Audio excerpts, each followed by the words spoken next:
Welcome everyone here to this afternoon's Military Personnel Subcommittee hearing. The purpose of today's hearing is to receive an overview of the military service's existing social media policy and to learn what changes are being considered to strengthen, disseminate, and enforce these policies in light of recent reports of extremely disturbing online behavior.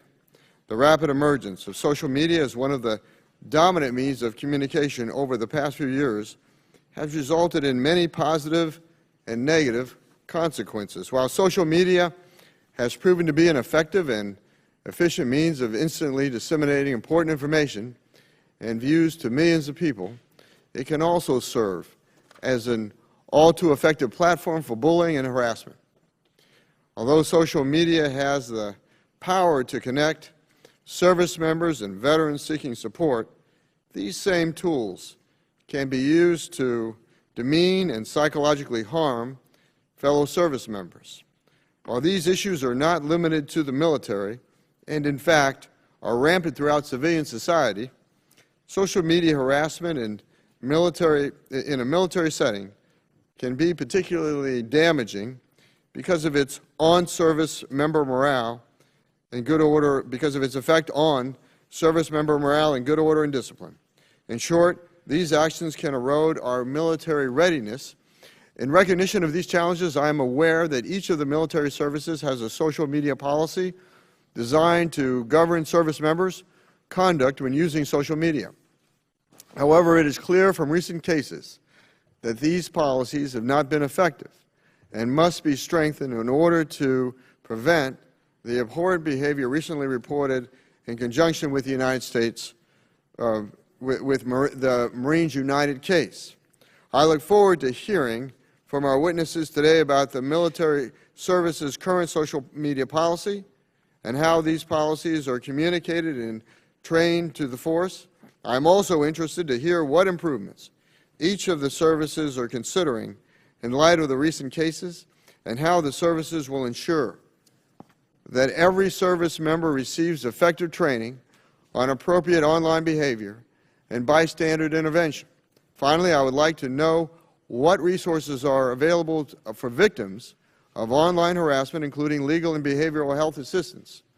Before I introduce our panel, let me offer the ranking member, Ms. Spear, an opportunity to make her opening remarks. Mr. Chairman, thank you. I have to say I'm disappointed in the topic of this hearing. Framing the issue as military social media policies frankly misses the point. No one has ever gone on Facebook, looked at non-consensually posted intimate photos, typed a rape threat, and then stopped and said, "Oh, I better not make rape threats. That's against the military social media policy."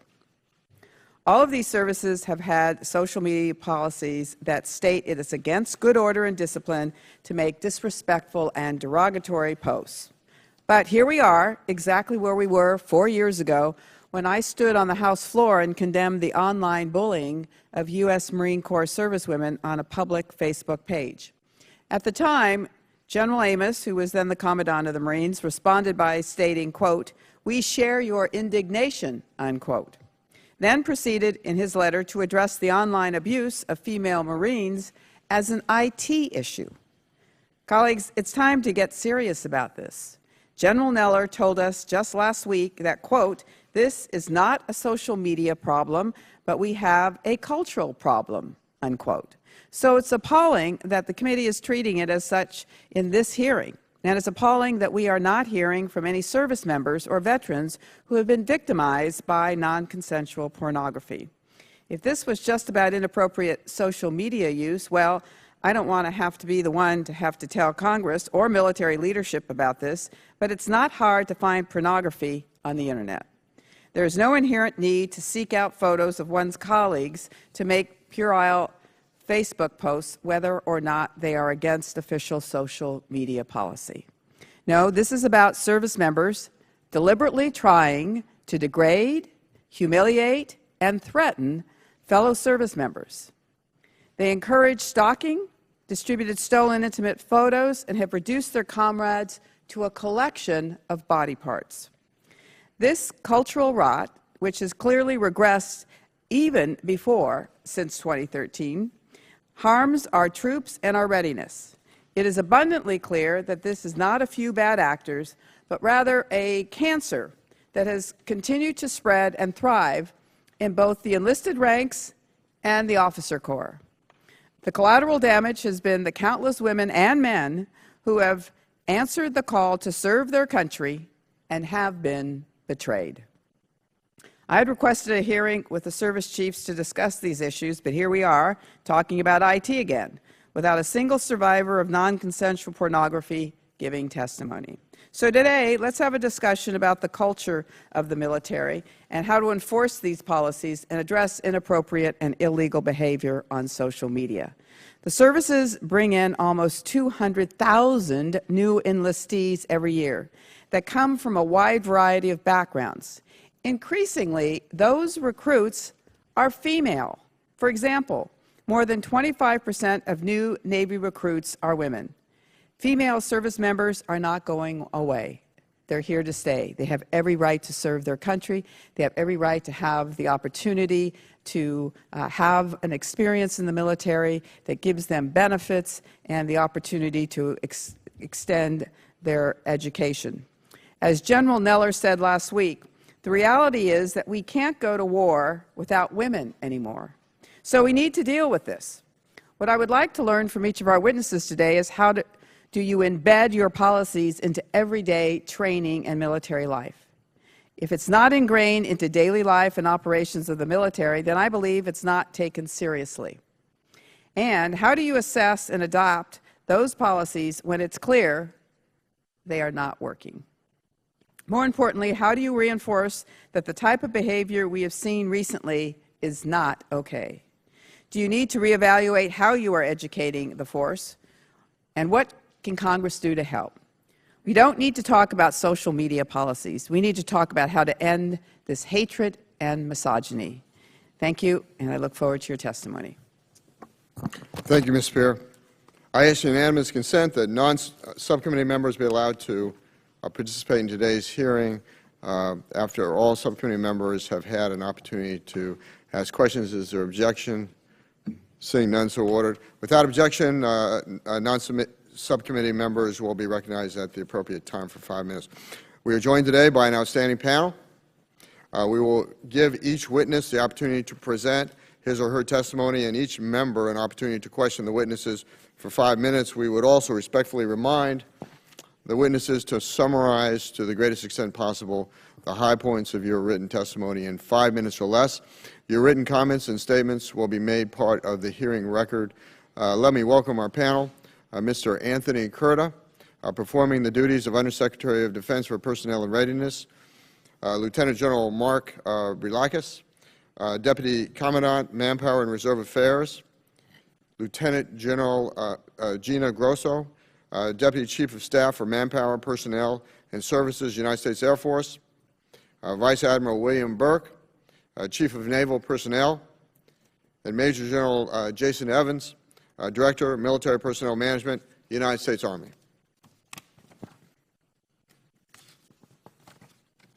Okay. With that, Mr. Curta, you may make your opening statement. Mr. Chairman, Ranking Member Spear, distinguished members of the subcommittee, thank you for inviting us to testify today regarding DoD policies addressing sexual harassment, hazing, and bullying by service members through the use of electronic communications to include online social media sites. The Department is committing to providing and promoting an environment where all service members are treated with dignity and respect. We are focused on eradicating behaviors that undermine military readiness, including unlawful discrimination and harassment. Such misconduct is fundamentally at odds with our core values and the expectations of the American people.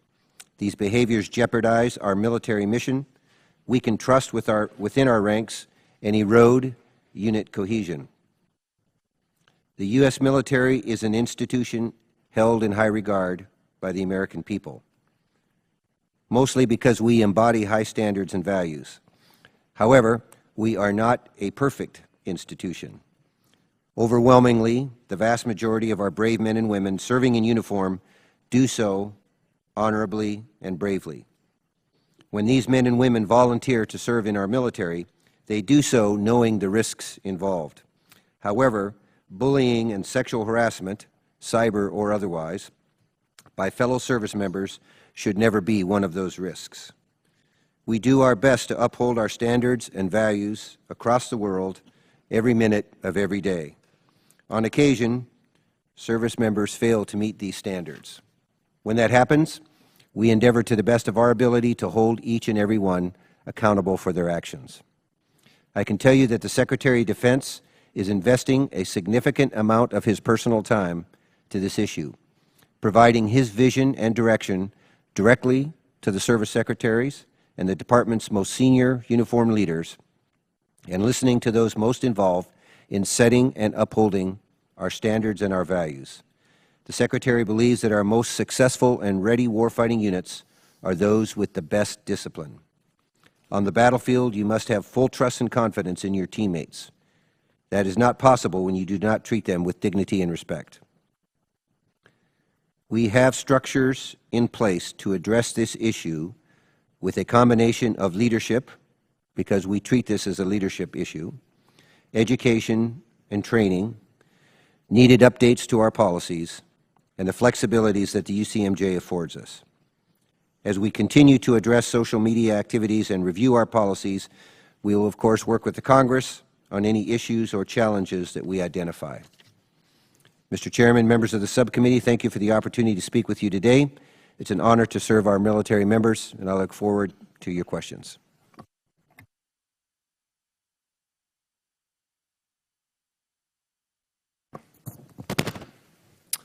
Chairman Kaufman, Ranking Member Speer, and distinguished members of the subcommittee, I appreciate the opportunity to appear before the subcommittee today to provide an overview on Marine Corps social media policies. As our Commandant testified to last week, we're all disturbed and hugely disappointed by recent online conduct by some of our Marines toward their fellow Marines. We take this online behavior as an attack on our Marine Corps ethos. You have my word that we will hold accountable any behavior that has a corrosive effect on the good order and discipline within our Corps. We are all committed to using all the means within our authority to address this unacceptable conduct. Our first priority is to take care of those harms by this recent online conduct. We continue to encourage individuals to come forward, and we stand ready to provide immediate support, information, and referral services to those needing assistance. Every Marine who takes the oath to support and defend our Constitution, who puts on the uniform, and who puts their life on the line to defend our way of life here and at home is provided and has earned the trust and respect of the American people. So, too, should they be given that same trust and respect by those of us in uniform. Any breach of that trust and respect within the ranks cannot be tolerated and must be dealt with affirmative steps to support those individuals harmed by these actions, with clarity to ensure that all Marines act with honor and with accountability for those who fail to live up to our standards of conduct. We will be immediate, decisive, unceasing in fixing this problem and defeating this attack on our core values. Thank you for the opportunity to present at today's hearing. Thank you for your testimony, Lieutenant General Grosso. You're now recognized for 5 minutes.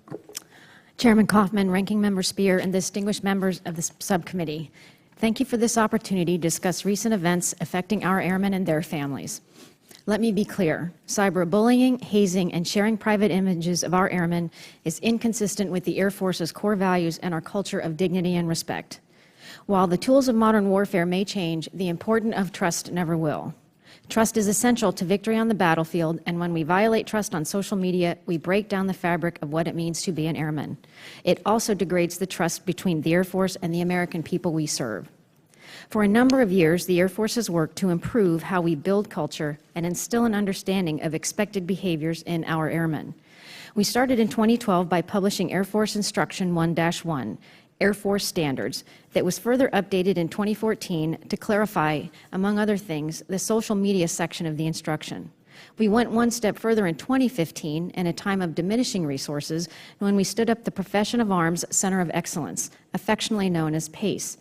PACE is dedicated to providing tools and training materials designed to help commanders, supervisors, and airmen understand and embrace our core values, our standards, and our expectations for all airmen. In the specific area of social media, we have training modules in the curriculum of all our accession sources, officer and enlisted, to include scenario-based training at basic military training that covers social media use. We also cover social media use in all our professional military education courses from Airmen Leadership School through Air War College.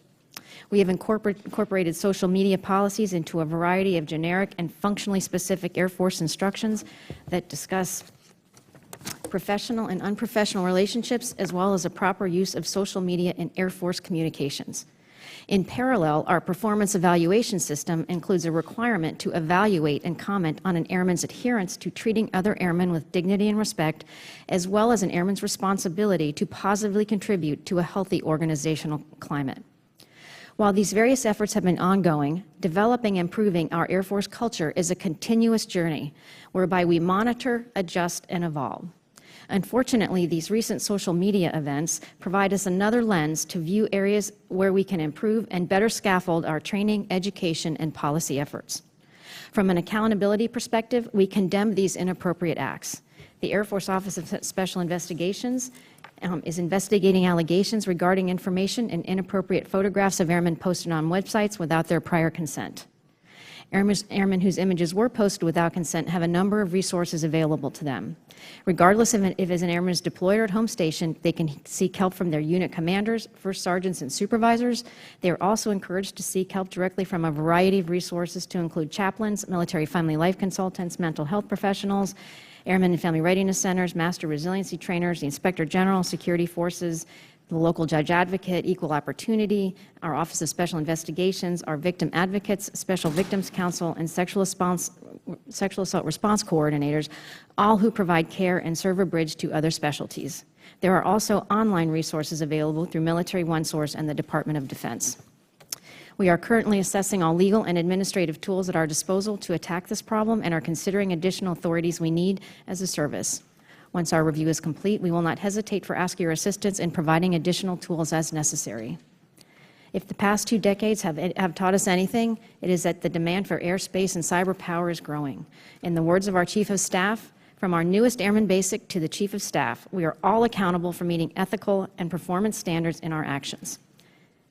We should live our core values every day, on and off duty. We must continuously conduct ourselves in a manner that brings credit to our nation and each other.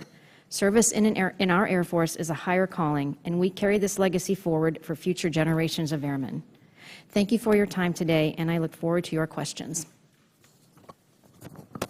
Lieutenant General Grosso, thanks so much for your testimony. Vice Admiral Burke, you're now recognized for 5 minutes. Thank you, Chairman Coffin, Ranking Member Speer, and distinguished members of this committee for this opportunity to discuss recent events. The military has felt the sting of disappointment from multiple reports of unprofessional and totally inappropriate behavior by some of our service members. Despite repeated efforts to end harassment and cyberbullying in our ranks, this intolerable behavior still exists. There is no room in our Navy for this toxic behavior, and we are aggressively going after it. It makes us weaker, it erodes trust within our team, and it cedes advantage to the enemy. We are committed to eradicating this behavior and this mindset from our force. The United States Navy is a professional force, and the American people expect us to maintain high standards. This type of behavior is not who we are. We expect better of ourselves. The bad actors we've discovered have found a new home, underground. We will not tolerate their cowardice in the dark shadows of the Internet. We will be relentless in exposing these perceived sanctuaries and reinforcing our expectation of sailors' conduct, whether in uniform, at home, or online. To get after this, the Navy immediately stood up a senior leader working group to attack this from the top down. This is not a one-and-done review, but rather a comprehensive strategy and plan that underpins our efforts.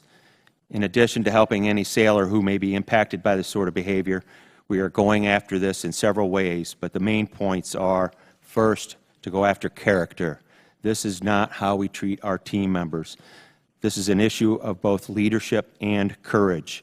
Our Chief of Naval Operations, Admiral John Richardson, directed force-wide discussions on expectations for online conduct, emphasizing that there are no bystanders, even in cyberspace. As sailors, our conduct at work, at home, or online must exemplify the Navy's core values of honor, courage, and commitment at all times. And when we see something wrong, no team member should look the other way. These discussions are being led by our small team leaders, who are best positioned to influence both the workplace environment and off-duty conduct. We are emphasizing this element of character and the idea of no bystander into the Navy's leader development framework and into our broader sexual harassment and sexual assault campaign plan. Next, the online content. The Navy Criminal Investigative Service continues to investigate misbehavior online and is working with social media companies to curb this activity. And then accountability. We're reviewing the Uniform Code of Military Justice and Navy policy governing mandatory administrative separation to ensure that they are adequate. Sailors who are involved in inappropriate online behavior and lose the trust and confidence of the commanding officers will be held accountable by a full range of criminal and administrative actions. We have provided commanding officers and their teams a toolkit for this issue, which includes a UCMJ guidance, an updated online conduct guide, and a social media handbook. And we are encouraging anyone with direct knowledge of explicit photos taken without consent or knowledge to contact the Naval Criminal Investigative Service via multiple avenues. In closing, we cannot allow ourselves to be tainted by those who do not share our values. And while we have made progress, there is still much work to be done. Navy leaders, from the flag level down to the deck plates, own this problem. As a team, we will solve it. Thank you, and I look forward to your questions. Thank you, Vice Admiral Burke. Major General Evans, you're now recognized for 5 minutes. Chairman Kaufman, Ranking Member Spear, distinguished members of the committee, thank you for the opportunity to appear before you on behalf of America's Army. The Army is a value-based organization comprised of a team of professionals, soldiers, and Army civilians. Harassment, bullying, hazing, stalking, discrimination, retaliation, and any type of misconduct that undermines the dignity and respect will not be tolerated, and those found in violation will be held accountable. The Army has worked diligently to develop a holistic continuum for professional conduct in all aspects of soldiers and Army civilians' lives. The Army has implemented our online conduct policies throughout every level of training and military education so that every soldier understands how to treat others with dignity and respect. Army policy states that hazing, bullying, and other behaviors that undermine dignity and respect are punitive in nature. These actions are fundamentally in opposition to the Army values and are prohibited behaviors. Our Army-wide guidance published in 2015 also makes clear that this prohibition applies at all time and extends to all forms of virtual and electronic media. Commanders and supervisors at all levels are responsible for enforcing this prohibition. They are required to conduct annual hazing and bullying training, including online conduct, publish and post written command policy statements on the treatment of persons, and take appropriate actions in response to alleged violations. In 2015, then Chief of Staff of the Army, General Odierno, established a special initiatives team to address online harassment via social media. And to address the dilemma of prevention and response to unprofessional behavior online, the special initiatives team coordinated across the Army outlined 3 lines of efforts to achieve the goal of curbing unprofessional online behavior by soldiers. First, by updating existing policies and regulations, updating training materials and infusing training base with the information and best practices, and sharing information regarding responsible online conduct. The Army developed online conduct discussion points and vignettes in October 2015.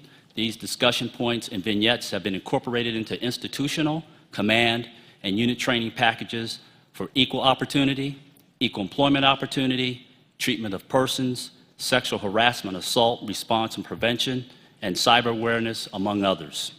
In addition to updated policy, Army Public Affairs developed a strategic messaging campaign to raise awareness of online conduct and the consequences of misconduct, and published a social media handbook that includes an expanded discussion of online responsibilities and best practices section on protecting oneself from and reporting online misconduct. The Army developed methods to track and report online misconduct through sexual harassment, assault response prevention reporting, and law enforcement agencies. Finally, Not in My Squad program, developed by the Center of Army Profession and Ethics, was designed to help soldiers assess the state of mutual trust and cohesion within their squads. The grassroots nature of the interactive program helps junior leaders to gain situational understanding and inspire ethical and professional behavior. The Not in My Squad campaign facilitates leader involvement and accountability and aids in the creation of a professional and ethical culture among members of the Army team. As our Chief of Staff, General Milley, recently remarked on this topic, we expect leaders and influencers from squad level up to talk about and demonstrate what respect looks like at work, at home, and online. In closing, the Army recognizes the potential dangers concerning social media and is proactively working to ensure soldiers are aware of the standards of conduct through policies, training, and programs. We will continue to enforce standards and imbue soldiers and Army civilians with Army values and emphasize professional behavior in all that we do. Again, thank you for the opportunity, and I look forward to your questions. Major General Evans, thank you so much for your testimony. Mr. Curda, each of the services has a social media policy, but they differ in substance and form. In addition, the proponent for the social media policy differs from service to service. Is there a benefit to standardizing across the services these policies as well as the proponent for the policies? Sir, thank you for the question, and I would say very briefly, no, I don't believe there is. So, and I say that because the Secretary has been very clear that the cultures of the individual services are great warfighting readiness advantages. And when we make policy, it has to be broad enough that the services within their cultures can do what is right. And so what is right and best for you know, an army soldier in a brigade combat team in Italy is not the same for the sailor that's out on an aircraft carrier you know, somewhere in the Middle East. So our policies have to be give the intent of the Secretary to the service secretaries and the service chiefs, and be broad enough, directive enough, so that they know the intent of what is expected, and then within their cultures devise the best solution that works best for their service. I'm going to ask all of you this same question. I'll start with Lieutenant General Brilakis, United States Marine Corps. How are you integrating social media policies into training on other topics such as sexual assault prevention or ethics training? Sir, thanks for the question. With respect to our social media policy, our first policy was written in 2010. It was the first of its kind.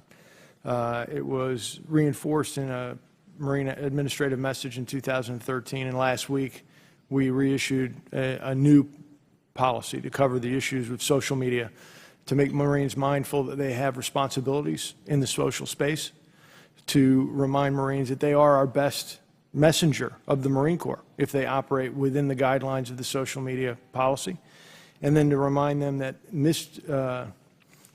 not adhering to that policy has consequences through the various elements of the Uniform Code of Military Justice.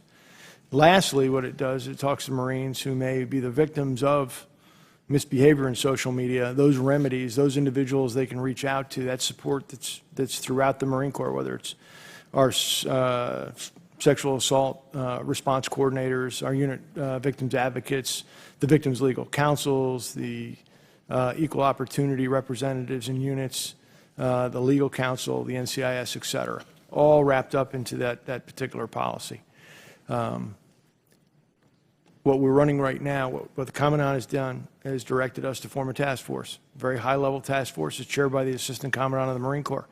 It's been meeting for the last 2 weeks. I sat through a 2.5-hour meeting of the Executive Council of this task force today. There's been a lot of discussion. There's some progress. There's some tangible actions that are going on.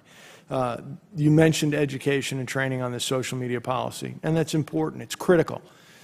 Part of what is being looked at this task force are not only current actions that can be taken, and you are well aware of, Commandant and Eller immediately getting out and publishing a video message to the entire force, telling them that this behavior is unacceptable. This behavior is antithetical to the ethos of Marines. Those actions, that's updated this policy, are all products of that task force. Task force is also looking in terms of long-range future operations, if you will, with respect to the social media task force. Training and education is fundamental to that. Review of the programs of instructions at all our formal courses will be part of that process to ensure that the training that we do is consistent, repetitive, and runs through the Marine license. Okay, so my time is limited, so I'll just leave it with the Marine Corps right now, since the problems seem to be centered on the Marine Corps. And that is that right now, though, I realize you're reviewing all this, but right now, is there a social media training requirement in terms of this particular issue at boot camp and then on an annual training requirement for every Marine? I'll be honest with you, sir. I can't tell you whether there is a training requirement as it existed prior to 2 weeks ago. What I will tell you, what I will say is, the Commandant has already been on a trip down to Camp Lejeune to pass the message that was put out in his video message and also in the MAR admin.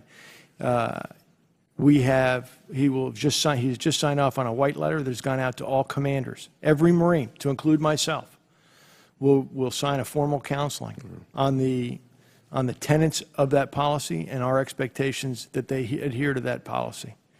Thank you. Ranking Member Spear, you're now recognized for 5 minutes. Mr. Kurta, I was somewhat astonished by your comment, frankly. To think that we need separate social media policies from one service to another makes no sense.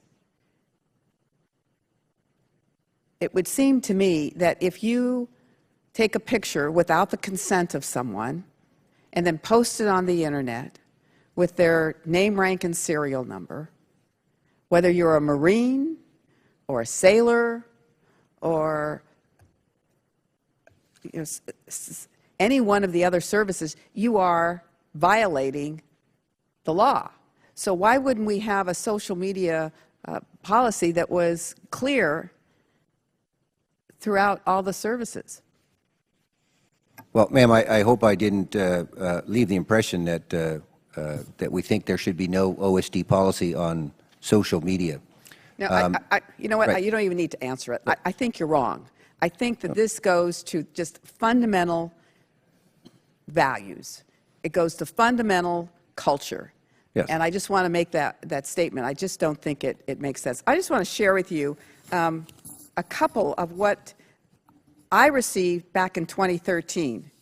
Don't wrap it and tap it, tape her and rape her. This is Marines now. Here's another one. Listen up, bitches. I'm your worst nightmare. If you piss us off, I won't give an F who you are, and we will rape your world. And I'm not talking about the come here and smell this kind of rape. I won't read the rest of this. Are you getting the message? I raped pregnant woman once. Best threesome forever. I just don't want to even look at any more of these. It was bad in 2013. It's bad in 2017. Nothing has changed. Of the 30,000 persons that are on that Marines United website, 730 of them are active duty, and 150 of them are reserves. So we have a problem here that just talking about the policy is just not going to cut it. I guess I want to ask the other services. Let's start with you, General Grosso. Have you gone now, and since the Marines United dust-up, have you gone and looked to see if there were sites with Air Force members represented? Can you turn it on, please? Oh, yes, ma'am. Our Office of Air Force and Special Investigations has looked, and they've looked at over 30 different sites, and we, to date, have not found a site specifically dedicated to denigrating airmen, female airmen. Okay, how about you, Admiral Burke? Yes, ma'am. We worked with the Naval Criminal Investigative Service. There are no similar websites that are directly affiliated with the Navy that have been identified to date. There are literally millions of websites affiliated and that are .com for-profit websites that have, you know, words like topless sailor and things like that in their title, with all sorts of postings and things of that nature on them.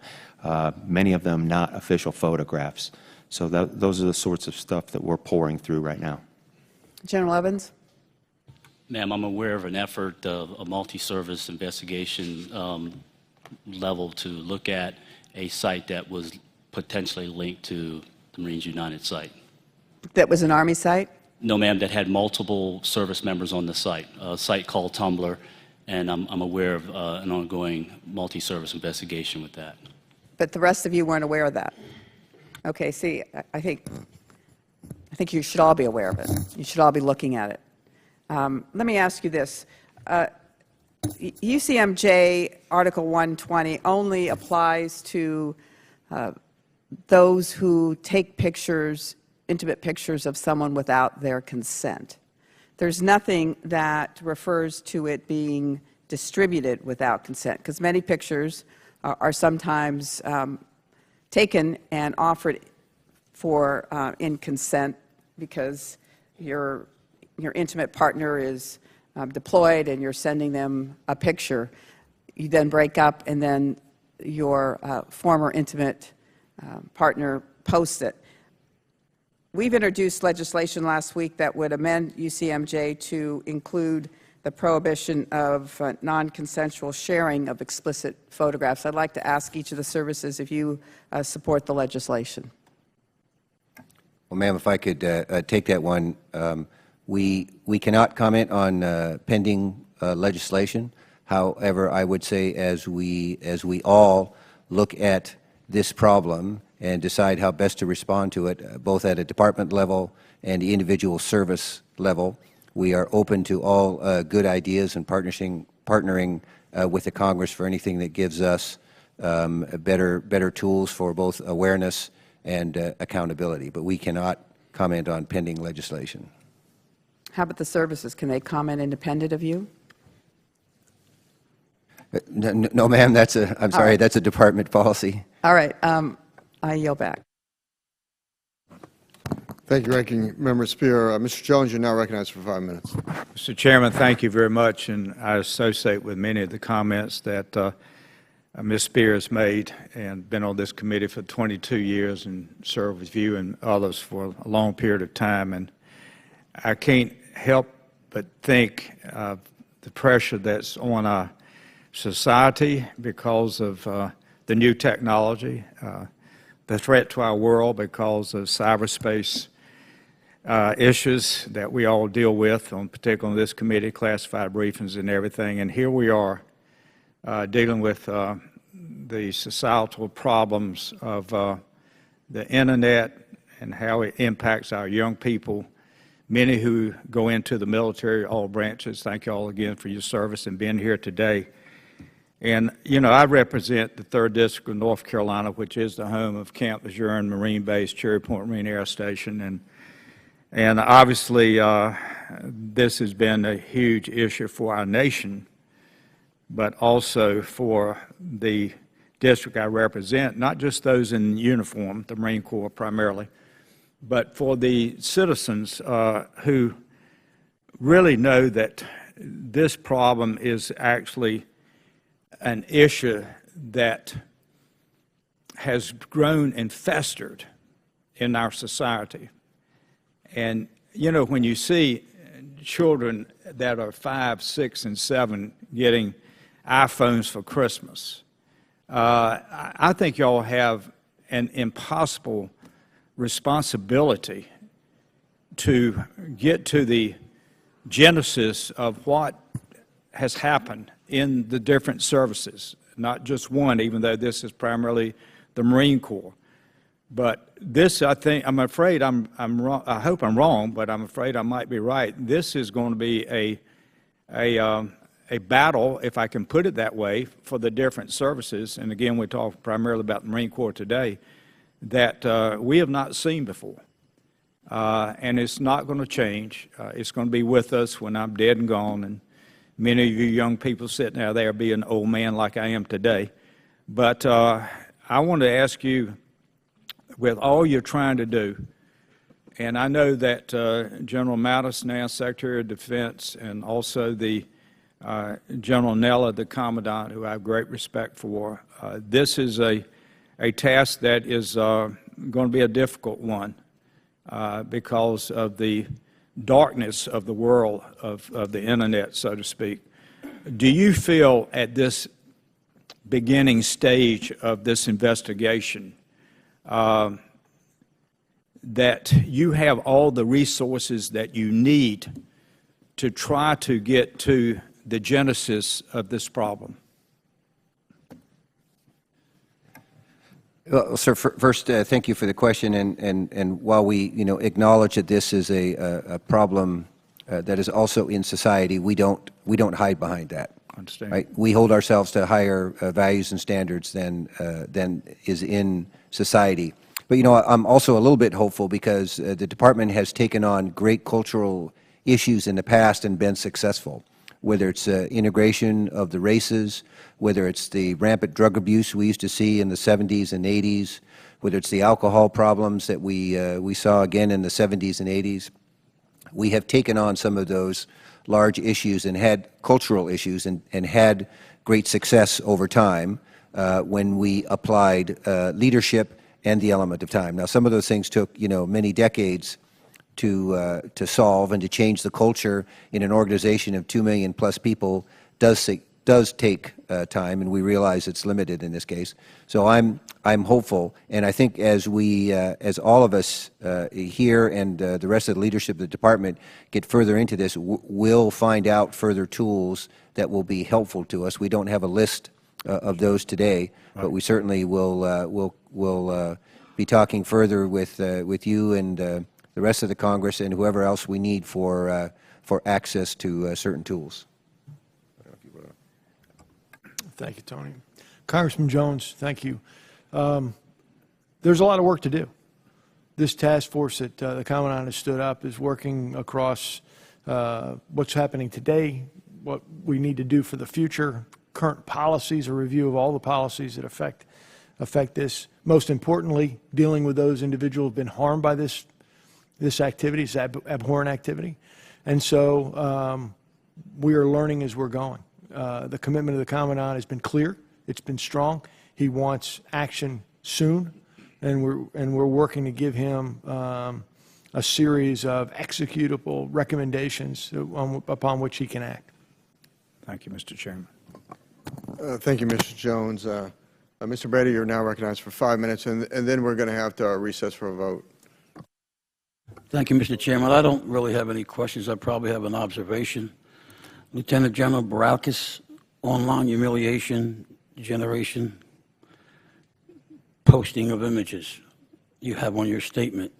Lieutenant Grasso, vile, private images you have sharing posted on your statement.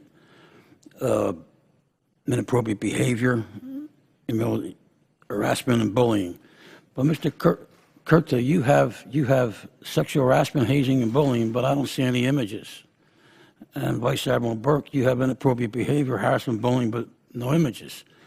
And the same with General Evans, harassment, bullying, hazing, stalking, retaliation, but no images. I really was under the impression, I'm really kind of concerned about images, because that's the new thing now with the Internet, and people posting images, and God knows how far it goes and where it goes. I'm just wondering why the three of you don't have images. Well, Congressman Brady, I would just say this: whether it's the use of images, whether it's the use of social online media, those are tools by which people are denigrating their fellow service members through hazing, bullying, sexual harassment. There's a number of different ways to characterize it.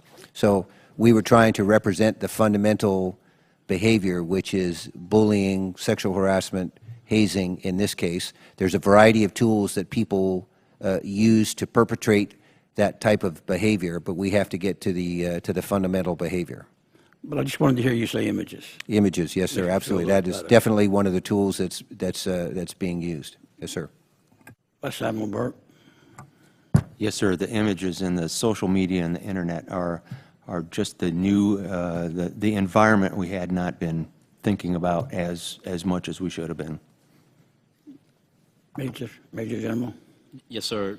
Images in terms of what we've defined in the online additional guidance and online conduct would include any harm to do to anybody by via virtual electronic, which would include images, sir. Yeah, well, I wanted to hear that because all these other things aren't really like online.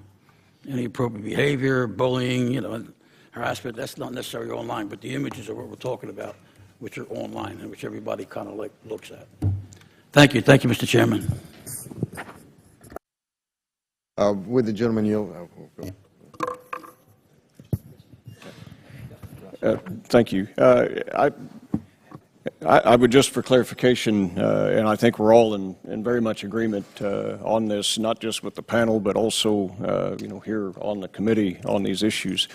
But I would like to point out that in Section 920, Article 120C, that images and privacy and many of these things are addressed in the Uniform Code of Military Justice. A little bit of confusion about what is in the code. Section 2, knowingly photographs, videotapes, films, or records by any means the private area of another person without that other person's consent and under circumstances in which that other person has a reasonable expectation of privacy. And then it defines this. Reasonable expectation means under circumstances in which a reasonable person would believe that he or she could disrobe in privacy without being concerned that an image of a private area or person was being captured. Broadcast means, the term to broadcast means to electronically transmit a visual image with the intent that it be viewed by a person or persons. So the Uniform Code very much does address these issues, and what I would like to point out, this is really something that demands accountability rather than additional policy or code. I would be interested in your thoughts on that, Mr. Curta, and whoever else would like to comment. Do you see this as an accountability issue, or do you see that the Uniform Code doesn't adequately address it when it appears that in the language it already does? Sir?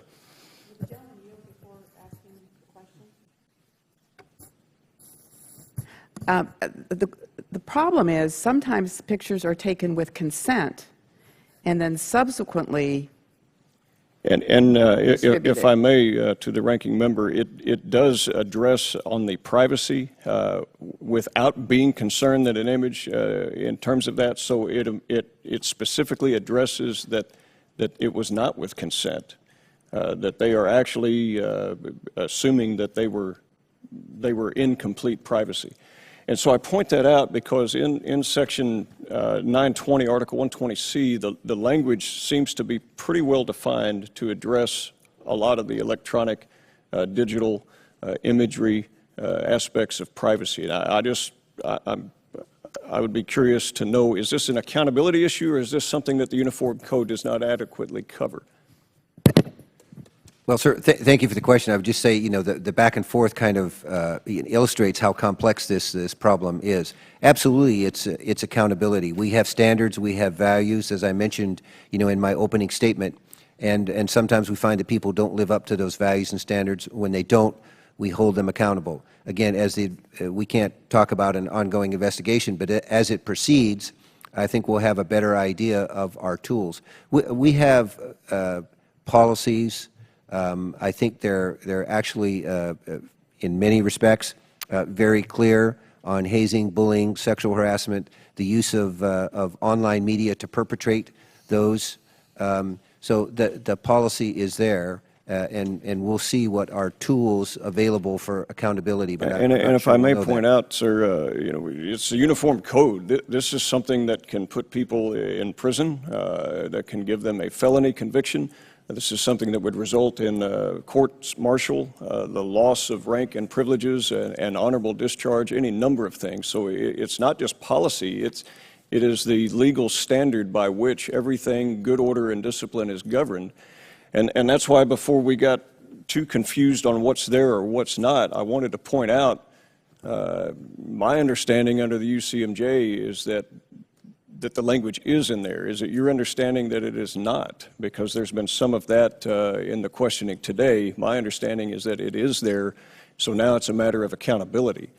Is that true or not? No, sir. This is all about accountability. Yes, sir. This is all about having individuals who have betrayed the trust of their fellow service members, holding them accountable. The Uniform Code of Military Justice has a number of articles under which, in certain cases, we can bring these things to a prosecution. You've mentioned 120C. 120C is a relatively new article, and there's not a lot of experience behind it. Right now, the NCIS, this is their #1 priority. They formed a task force with the other services' investigative bodies, and they're working cooperatively to determine the facts and uncover the investigatory material that we can then turn over to commanders to take out the Uniform Code of Military Justice. Mr. Chairman, I'm not sure who I asked, but if I could just interject 1 second because of what my colleague just said, which is so relevant. Can we do that when we come back? I won't be able to return, unfortunately. It's going to be very quick. I am actually holding your enlistment document, and it says right here, subject to separation during at the end of my enlistment, if my behavior fails to meet acceptable military standards, I may be discharged and given a certificate for less than honorable service. I don't know why we have to wait. If you tell them at the very beginning and they sign off saying that their behavior is not acceptable, they understand what the parameters of acceptable is, and I hope that they do. I don't understand why we have to then pursue many various avenues. Do you still have the power to throw them out if it's very clear that they can't do this when they sign up and they signed on to this document? Yes, ma'am, absolutely, we have the authority, but everybody deserves due process, and the Uniform Code of Military Justice requires due process. Whether it be through an administrative procedure or military justice procedure, there are processes. I So understand, the but fact that I have to, I'm sorry, because we're extending, I just have to say, we need to do it at the very beginning. They need to know they will be thrown out. Thank you, and I yield back. Thank you, Chairman. I had started a question about training, and so I started with the Marine Corps, and now I want to go to the other services. And the question is this: how are you integrating social media policies into training on the other other topics, such as sexual assault prevention or ethics training? Lieutenant General Grosso, I wonder if you can answer this question, please. Yes, sir. As I indicated, we have training across our continuum of learning, but as we stood up a task force as well to do a complete review of our policies and our training and our accountability. And that is one of the things that we are taking a hard look at. Is the training synchronized? Is it properly scaffolded? Is there other places we should put it? And some of the places we're looking at, we do resiliency training, and we thought maybe putting some real scenarios in our resiliency training. We also do new spouse training, and we start talking to our spouses about it through that program and through our Key Spouse program, and in some of our pre-deployment training as well. We do social media training, but it's really around OPSEC, and there's probably other opportunities as we look at our training, our cradle to grave training, where we can put that in. And we also have a commander's call of the week, and we've already put that module out for the commander's call of the week, but there are, I'm sure, other places that we will be able to embed this training in. Thank you. Real quick, what in terms of your sexual, let's say you're going to integrate this in with your sexual assault training, it would probably fit there, sexual harassment, sexual assault training. Tell me what you do so I assume you have training requirements in your basic training. Yes, sir, we do. And then do you have them on an annual basis that are in fact required, that are noted in the personnel file? They are there. We don't necessarily put them in the personnel file, Okay. but we track them, and there is annual training requirements for sexual assault and sexual harassment. Okay. Vice Admiral Burke? Yes, sir. We have a full spectrum of training that's aimed at sexual harassment and sexual assault prevention that includes focus on social media. So at Recruit Training Command for our enlisted folks, we have a course that's called Life Skills, and it's a full spectrum course that teaches our sailors how to intervene when they see other sailors heading down paths of destructive behaviors. By this point in Recruit Training Command, they should have had Navy core values instilled in them. So it focuses on how to help other people that are heading down the wrong path. But then it focuses on healthy relationships, stress management, responsible alcohol use, hazing and fraternization, and then heavy emphasis on sexual assault prevention. And this is where we teach folks that it's okay to stand up and say, in fact, they have a responsibility to stand up and say, that's wrong, I don't accept that type of behavior. And we also emphasize what right looks like. We take that approach on it. And in that core module, we talk a lot about social media and acceptable behavior on social media. And we also cover OPSEC concerns there, but a lot of social media behavior discussion there. We have a similar approach at the Naval Academy. There the course is called SHAPE, Sexual Harassment and Assault Prevention Education. Similar type of coverage there. And then when folks get out into the fleet, there's refresher, recurring training that has morphed over the years. Last year's version was called Chart the Course, and there were 16 different modules. There were facilitated DVD course modules, and Are there annual training requirements? There's an annual training requirement that's on the requirements, and then there's an additional facilitated vignette, and the vignette specifically was on, a sailor videotaping someone without their knowledge, and then the decision point and the Sure. discussion point was, should he email it off or not, and it went from there. So there are those types of requirements throughout our curriculum. Yes, sir. Thank you. Thank you. Major General Evans, United States Army?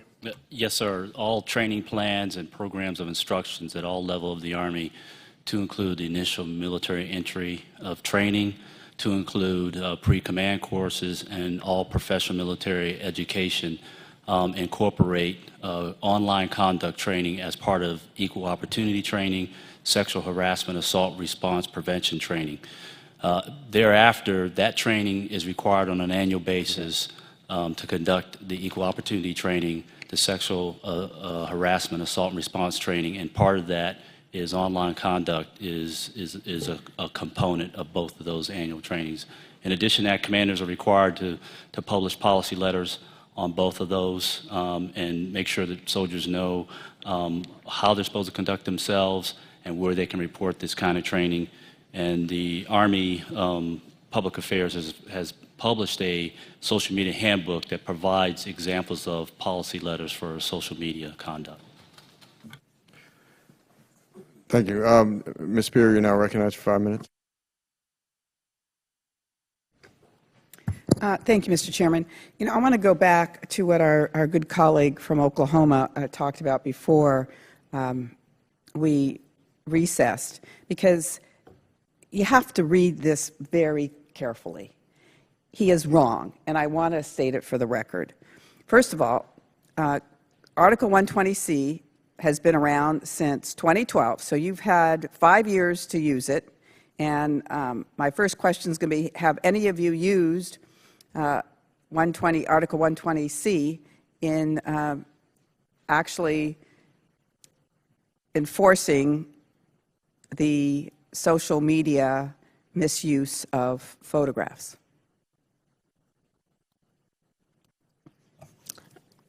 Ranking Member, yes, ma'am, we have used Article 120 in holding airmen accountable for this offense.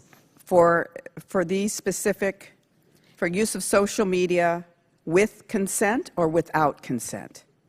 It was revenge porn, and it was charged along with other things, but it was part of the charge under 120C. So revenge porn is normally where it's a photograph an image that is taken of someone with consent and then subsequently distributed without consent? I can get you more details. Okay, so my only point here is, how about any of you others? Ma'am, I'll have to take it for the record. All I right, don't would have you, it. and then come back to us? Ma'am, we had one case of videotaping on a submarine, and 6 individuals were court-martialed under 120C. Without consent? The video was without consent, and it was distributed locally without consent. That's clearly under 120C. General Evans? Ma'am, I would have to take it for the record, but All right. the lawyers have advised me for social media misconduct, Article 92, 120C for non-consensual sending of photos, 133, conduct unbecoming an officer and gentleman, 134, Clause 1, conduct prejudicial to good order and discipline, and Clause 2, conduct of a nature to bring discredit upon armed forces. I don't want to beat this horse, but it's very clear under 120C that it has to be taken without legal justification or lawful authorization. It is taken without consent, or it is distributed without the other person's consent and other circumstances in which the other person has a reasonable expectation of privacy. So you have to, knowingly broadcasting it or distributing such a recording of that person knew or reasonably should have known was made under the circumstances listed in paragraphs 1 or 2. In both cases, you have to show that it was originally without consent. And in many of these cases, with revenge porn, the first image is taken with consent, or it's shared with consent. It's just the subsequent distribution. So I just wanted to make that clear, Mr. Chairman. Let me ask you this. How many of you have Facebook pages? Mr. Kurta? Ma'am, I do not. General? No, ma'am, I do not. Ma'am, I do not. Admiral Burke? No, I do not. General Evans? Yes, ma'am, I do. All right.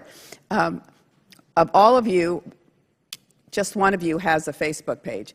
I think it would be edifying to you if you all had Facebook pages, because it might help you understand how it's being used and misused. Mr. Evans, General Evans, can you tell me a little bit about your experience using Facebook? Yes, ma'am, I exclusively use it for family and close friends. And my experience with it is, I've had my Facebook duplicated 12 times. With public photos, people establishing a Facebook account in my image. I've had that happen. But I use mine primarily for family and close friends. Okay. One of the people that testified at the briefing suggested that of those who were identified as being active duty, when they actually went and interviewed them, their picture was not the same picture, but they did have their name. So there's many ways that you can abuse the system, and that's why having the kind of social media hygiene, I think, is a good way of looking at it, is really very important. I know my time's expired, but I would like to ask one more question of each of the services. I am very troubled that this has not been addressed. I think you can understand my frustration. This was first identified 4 years ago in the Marines, and nothing seems to have taken place. If you have 750, if you have 100 active duty service members who are using social media in a way that is degrading and dehumanizing, they shouldn't be in the military. So what I would like for you to do for the committee, and Mr. Chairman, with your approval, I would like to have each of the services report back to the committee in 4 months with the specific actions that you have taken in making sure that the appropriate education and training is provided to your service members that is above and beyond what you have done so far, because I think we know that that appears to be insufficient at this point in time. And then if you would, on a monthly basis, in the Marines in particular, report to us on the disciplinary action that's being taken against those who you identify on Marines United.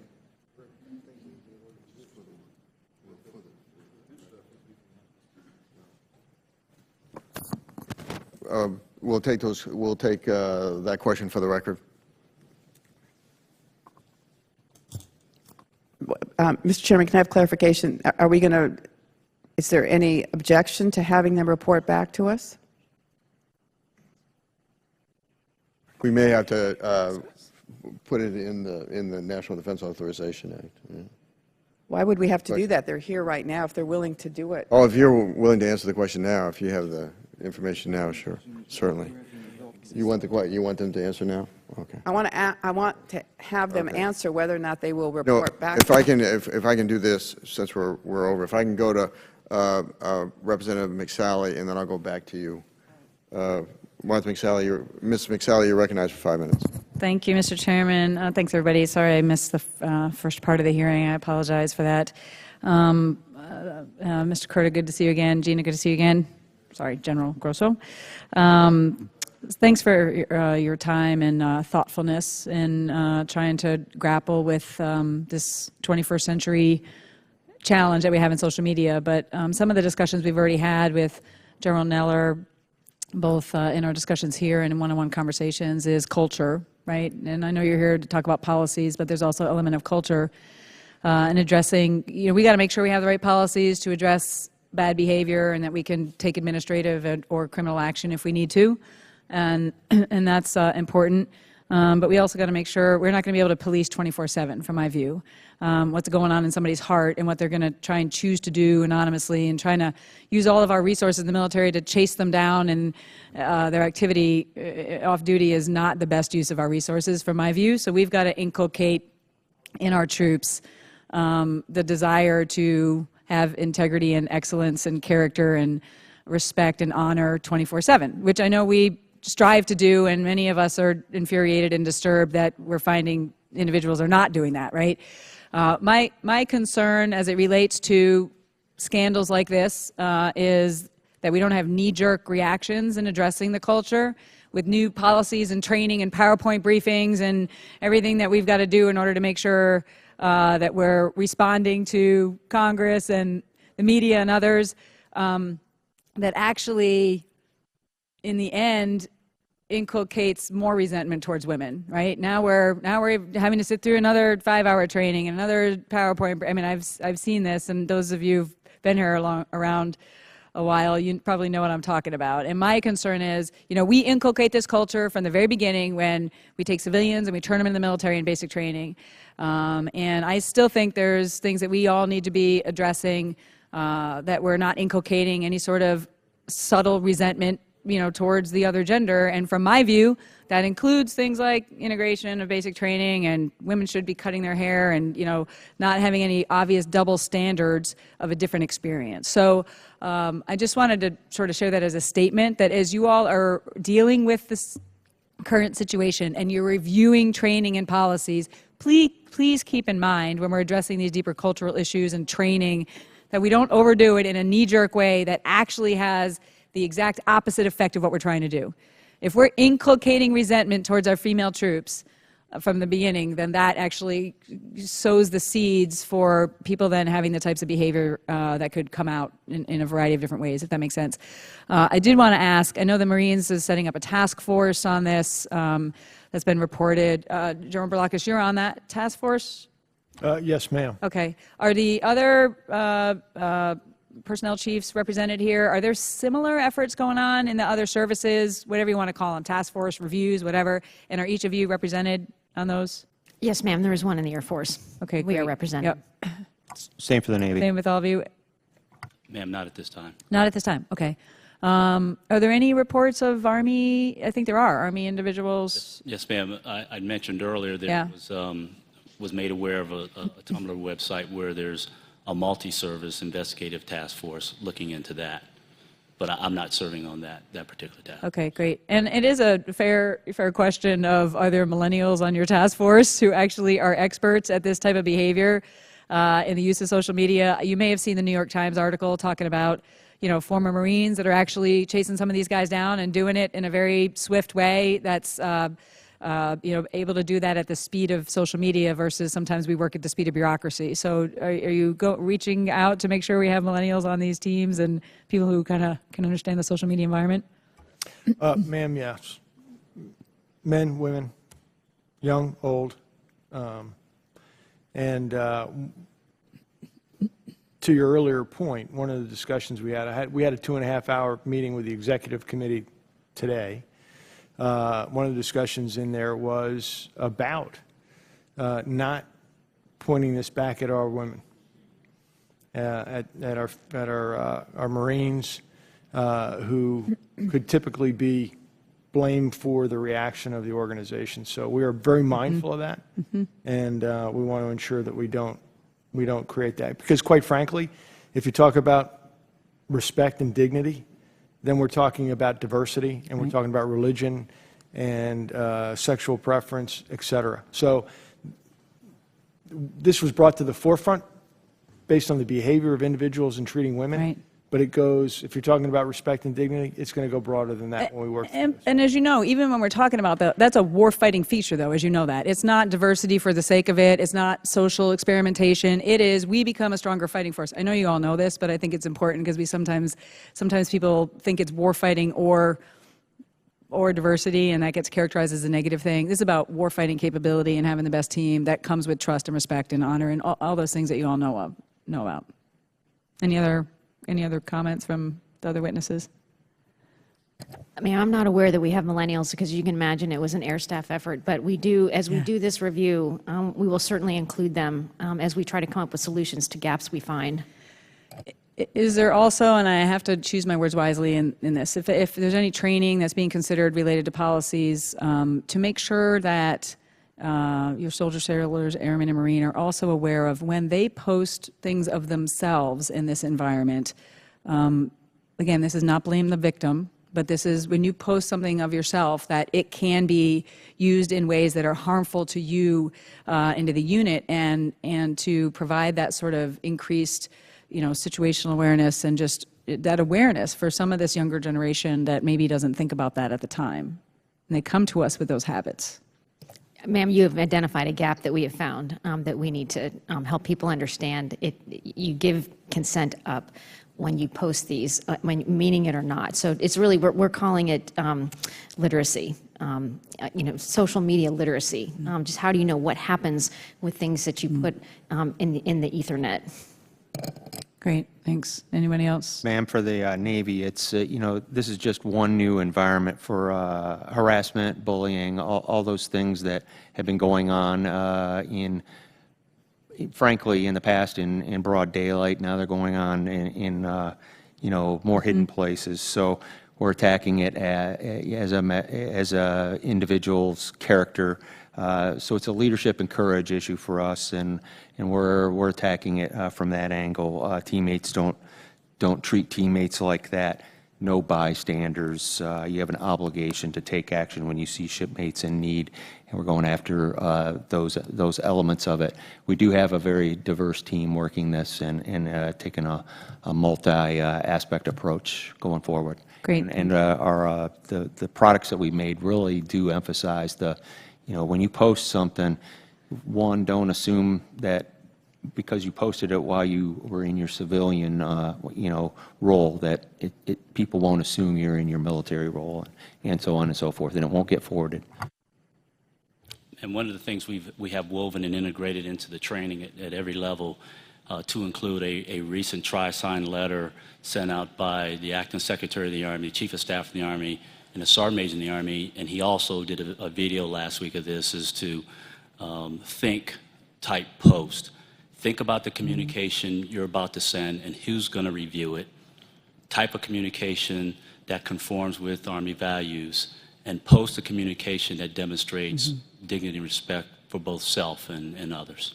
Great, thanks. I know I'm well over my time, but just a go back to Emma Burke on the bystander issue. I think it's critical. Just like with sexual assault, sexual harassment, you do have the perpetrators, but the vast majority of people are bystanders. They get that sheep mentality. Nobody wants to speak out. Nobody wants to be looking different and taking on the wrath of others. That's where it's really going to, the result's going to be. Sorry, thank you. I appreciate it, Mr. Chairman. Ms. Spear. Just a couple of points of clarification. There's a very different expectation when you post something on your Facebook page. That means that many people are going to see it. But when you text an intimate photograph, an image of yourself, to your lover as a private conversation that subsequently, after you break up, is then used in a form of revenge porn, that is different. And there's an expectation when you post, and there's an expectation when you text. And I think that's very important to distinguish. General Berlakis, don't take offense at this, but it's very important for you to hear this, and for some of your colleagues who came and spoke to us at a briefing last week. I didn't mention it last week, but they used the same term, and it's inappropriate. The term you just used was sexual preference. It's not a sexual preference. It's a sexual orientation. And it would behoove all of us to use the term that really is reflective of what is a sexual orientation. It's not a preference that they are. Very well, ma'am. I stand corrected. You are correct. Thank you. Ms. McSally, you're now recognized for 5 minutes. Sorry, I wouldn't have gone so far over if I was going to get another round. I'm actually good, Mr. Chairman. Thank you. I just following up on the bystander, which you guys all know, I think that's really critical. Thank you. And just to inform the committee that we'll be asking for a briefing from all the services present, to include the Department of Defense, in 4 months, to receive an update in terms of what actions you've taken between this hearing and 4 months. I wish to thank the witnesses for their testimony this afternoon. This has been very informative. There being no further business, the subcommittee stands adjourned.